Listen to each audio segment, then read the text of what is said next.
Pandhawa wis kelapan sayembara Pancala. Dubedyah Pancali Dewi Drupadi wis ginarwa dening pambayuning Pandhawa sang Puntadewa. Sinegeg Gantya kang rinuwus ora kaya kemadeg ing Kadipaten Gajahwaya.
Mugi paduka paring pepadang daging jasad kula. Tinemune aku dadi dulur tuane si Prabu Pandhu Dewayana ingkang nurut ing tepet suci manjing loka braka. Saiki rasaku abote kaya wong nyangga bumi. Oh Pandhu, Pandhu. Kowe kok wis tumekaning pralaya. Aku mbok titipi negara kang semene jembare. Jebul mung dirusak karo wong meneka sing jenenge Sekuni. Anakku 100 cacahe jebul ora dituntun marang marganing kayuwanan, ora diwuruhi dadi wong utama, nanging malah dirusak. Waduh, dadine kok kaya mangkene anak-anakku. Gendari Sekuni kae Kandhanana aja nyebar wisa gawe utran-utran ana negara Ngastina. Jare Sekuni Pandhawa wis mati ana bale Pramanakadi. Ning atiku kok jubriya marang kahanan iki. Ujare wong Premban Bisma, jare Pandhawa ijek urip Gendari.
ingsun Raden Waspagumi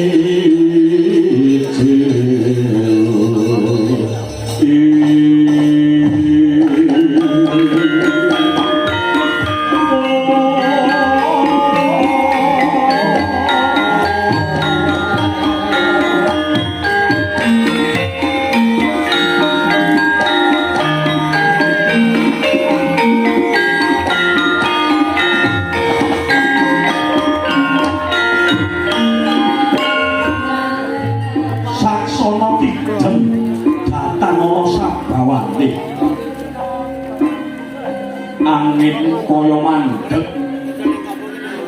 kapragawan kautamaning Dewi Kunti miwah para Pandhawa ingkang sesedhukan sigra ngabrantara ing ngarsanira Sang Adipati Dasarata tambuh-tambuh sotaning galih hanggendhong tiasi gena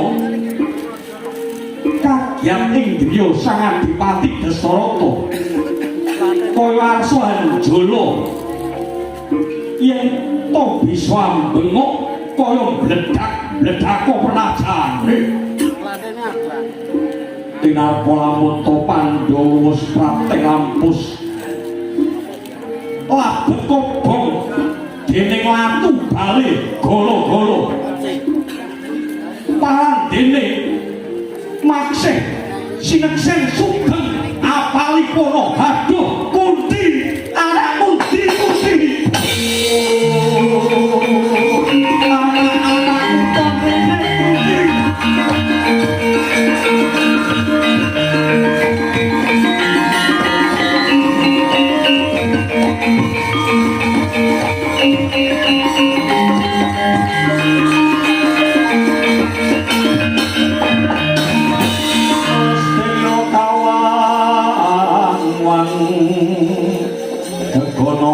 Sumira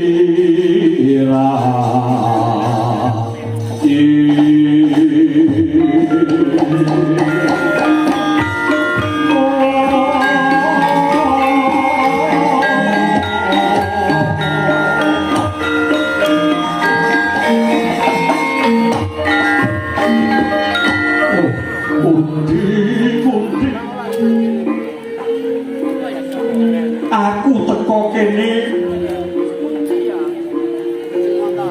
kowe kuwi kaya sasat Bathara Yamadipati kang bakal jambut nyawaku Kunti mboten Kakang Dipati sedyane manah kula sowan paduka namung ngirit anak-anak kula Pandhawa kersanipun ngabekti dhateng tiyang sepuh paduka minangka lirunipun Sang Prabu Pandu. Oh Kunti kabecikanmu nganti kaya ngono gawe ternyuwing atiku Kunti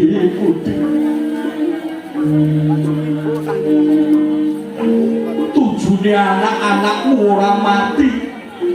upama mati kobong aku dadi apa Kunti sampun Kakang Dipati ingkang sampun inggih sampun di Putra Dewanti wonten mriki Bratasena aku nek kene Permati sing bagus dhewe wonten mriki ger negara mesti iki duwekmu ger ning jaga reksanen rasane purwa mergo Dyawara wis kebanjur sebar Kakang Joko Pitara bakal kawisuda nanging sing bener ya kaya sira iku Pandhawa wani laku prihatin upama to aku iki luput temene ya ngono upama to kandhangmu kuwi kabeh salah temene ya ngono ya aku eling sak utuhe lamun to aku ketitipan barang ingkang barang mau yen tak pangan ora bakal dagingi geti ning malah dadi manahmu saiki ngene kanggo nyampe hawa kowe tak wenehi yo kowe tak wenehi bumi ingkang emane sing wujud wana gun bebobotan jenenge mertani ya ing wana marta mara gage babatana kowe dadi ratu ana kono ge oh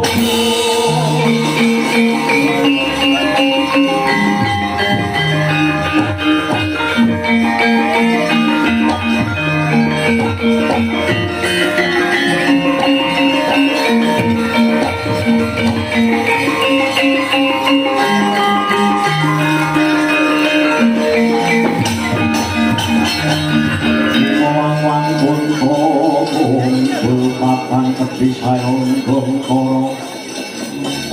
Sulai gajah sewu mato Wah Wadis koroto Aku gelem babati gawe kraton gawe kutha ingkang ning aku nek mbok kokon dadi ratu megah lho kowe babatana kowe dadi ratu Bratasena aku megah nek kok dadi ratu lho lah sing kepengin dadi ratu wae nganti tombok direwangi nyogok-nyogok kono kene urung apa-apa urung karuan nek dadi wae wis kelangan duit pirang-pirang nganti nganggo serangan fajar ibarate ketek nabrak pager duit entek dipangan kader lah kok kowe mau dadi ratu iki piye iki nek nganti salah gonku mlangkah bisa-bisa aku nyemplung hukuman mula aku dadi satriya wae aku mau dadi ratu dadi mangsa iki aku jaluk pamujimu tak babatane alas mertani muga-muga lestari rahayu lakuku oh iya ya banyu mili pamujiku manggih rahayu yo ngger muga-muga kabeh para Pandhawa arup gandanya yo ngger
Bratasena duwe mulat wana marta ya wana mertani alas gung liwang-liwung sigra cancut taliwanda nebaken kekayon ingkang ageng-ageng ingkang alit-alit krungkat katut sak oyot-oyote nganti bubrah langkrah cadrane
wani barang ngamuk ana wana marta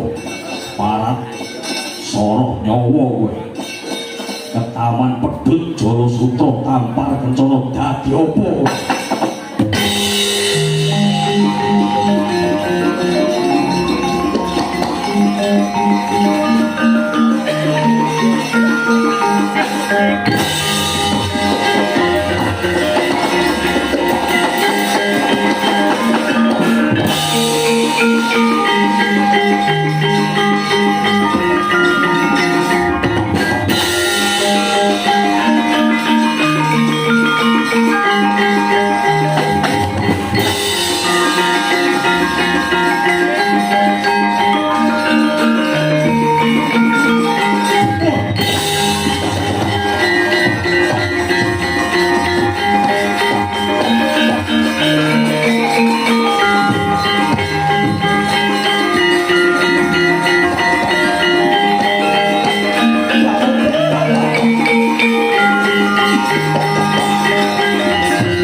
dosaretnaning bawana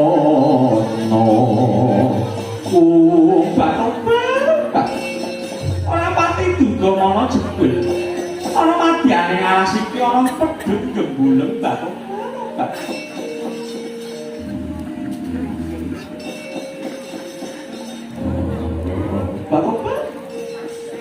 kok enten semanten gereng wonten jenengan sinten nggih aku betul pengabaran Jala Sutra pedhut tamu iso aku ora bisa lawan kowe sapa bapak menawi dangu kalian kula saking pringgon dadi nami kula Punaribi panjenengan sinten aku Bratasena sinten aku Bratasena bapak Raden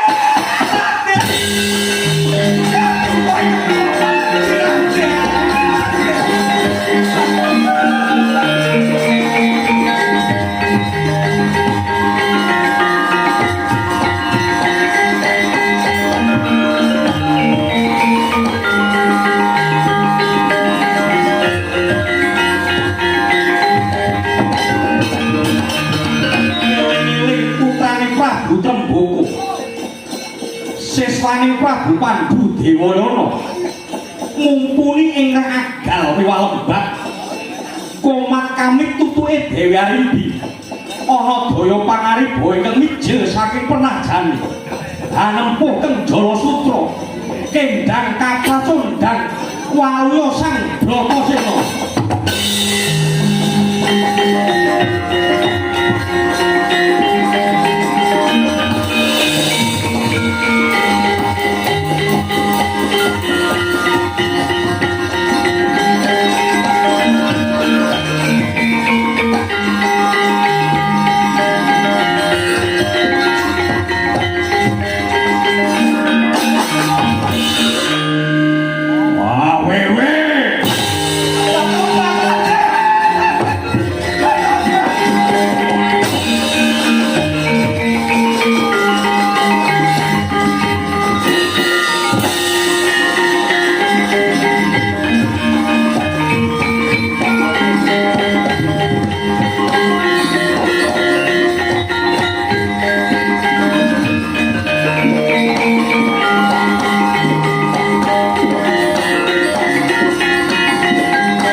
Paman Jolo Sutra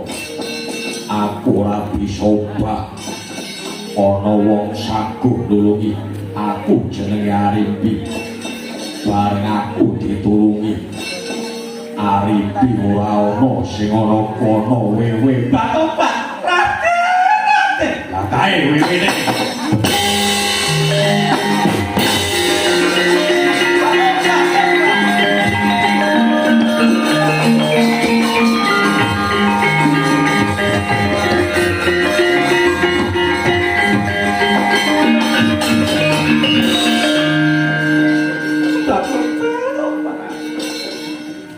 ngaturaken pangabekti mugi konco Kanjeng Ratu Jimat iya ora kleru kowe atmajaning Prabu Trembukmu Arimbi yo tak pengestoni ora liwat nggonku ndedonga marang sira puniki sira ora susah ngucap kang werna-werna nanging aku wis bisa maca isining atimu nyatane kowe wis tetulung marang kasangsarane anakku lanang mula kang saka iku aku kepengin bobot rasamu Arimbi keparengipun kados pundi apa lair batin tresnamu marang anakku lanang bapak menawi kula wurung suwita kaliyan Raden Bratasena luwung kula pejah wonten mriki Raden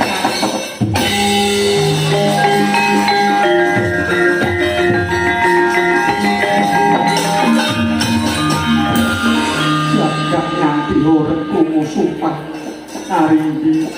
meminta marang kanugrahaning Hyang Agung kang sedya ayu tansah manggih rahayu ayuning batinmu kababar ana ing lair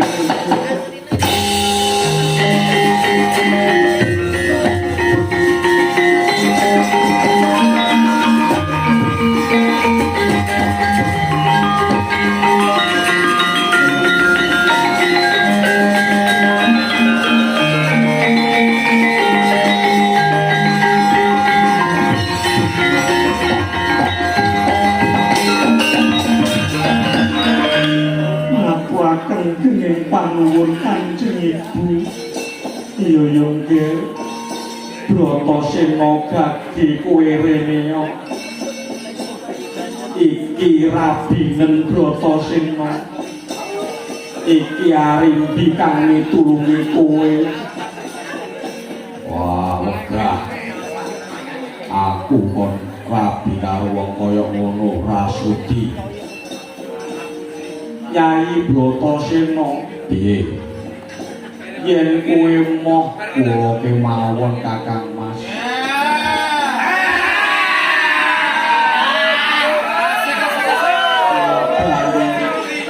anggere cawe do ayu kok mripate jiji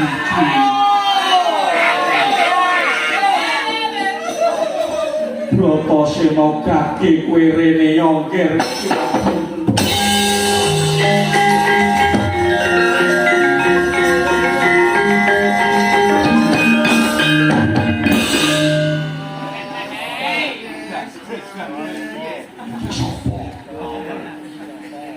yo kuwi Arimbi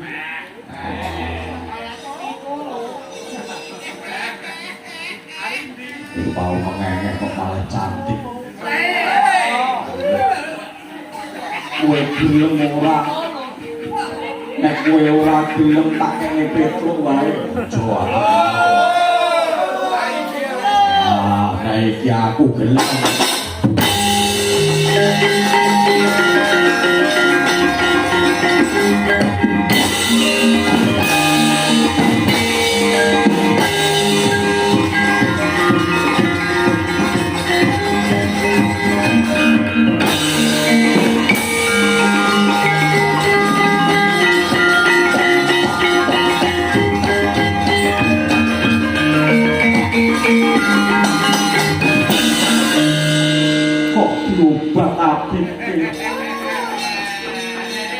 awakmu rasane piye nduk Cahayu inggih boten menapa-menapa malah seger sunyang ora molo. Aku ki ora ngajar. Aku ki nek jangan-jangan nek kos tak beceki sirahe ngono wae.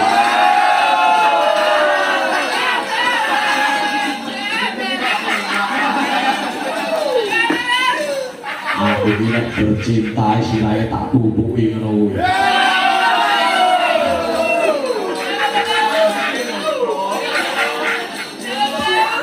Wis ora susah kakang werna-werna. Putraku kabeh ngger Pandhawa wanci wis nekani ora mung ijin kaijenen nanging wong lima makarya bebarengan panjangka kudu jinangkah anut laksitaning darmanira dewi-dewi yo pestake.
Sambungan tengah sakmengku wis kawis tinggal kedaton endah ngamarta binangun. Sambungan tengah Kabeh mau ramung kanggo anak-anakku Pandhawa. Nanging uga kanggo kawula dasih ya kawula sabar. Tetepo sing darsana kasing anakku Pandhawa. Hamardi kengrat anjayeng bawuka nggih.